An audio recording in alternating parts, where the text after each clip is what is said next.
Day 2 at the Seiko European Championship saw overcast conditions which limited the sun-driven aura. After yesterday's long-distance race, the fleet was split evenly into 2 fleets. Each would do 2 races on the day. In the yellow fleet, the Alonsos and French battled for the pin, with the Alonsos just squeaking out. Most of the fleet tacked to the right and to beat up the cliff face. The young teams to the right of the Alonsos beat them to the windward mark, and the first 4 jibe set, while the Alonsos in 5th straight set and held on the long jibe first.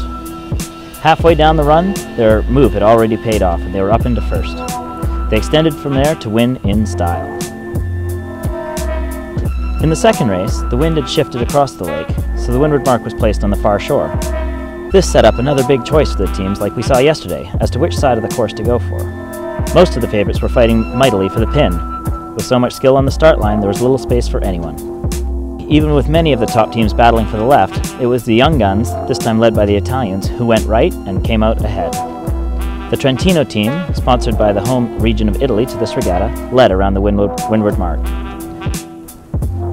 The Alonsos again decided to come back right and managed to be 5th to the windward mark, even having started at the pin. The Italians were still first round the leeward mark, and the Alonsos, now up to 4th, went round the other gate, hoping to gain. In the end, nothing much changed on this beat, and by the next windward mark, the Italians were still in the lead. The wind was dying, however, and that could prove crucial to the race. What had been a comfortable lead for the Italians quickly shrunk as the teams stacked up, waiting for some wind, and were forced to drop their kites. They were also facing the possibility of going over the time limit. After many anxious minutes, the Italians managed to squeak across the line, with only 4 seconds to go until the 45-minute time limit. It was good. A little bit of luck, but the condition is not so.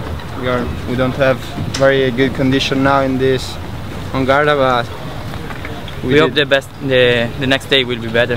So we did 2 regattas, is enough for today.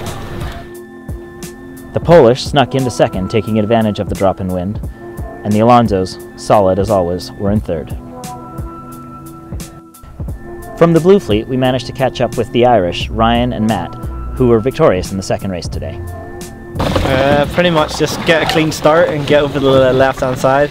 So typical Garda conditions, huh? Yeah, pretty much. A bit lighter than we were hoping for, a bit lighter than we expect. No high-speed manoeuvres or anything, but yeah, I mean the Swedish guys pulled it off in the first race as well. Just they won the pin, we were 2 up in that one. Yeah. Just had good speed, and just once you're out and clear, did a few tacks and a few people on the first beat just to keep them behind, and that was it. Okay, and so is this going to be a theme for the week, just in terms of hitting that left shore?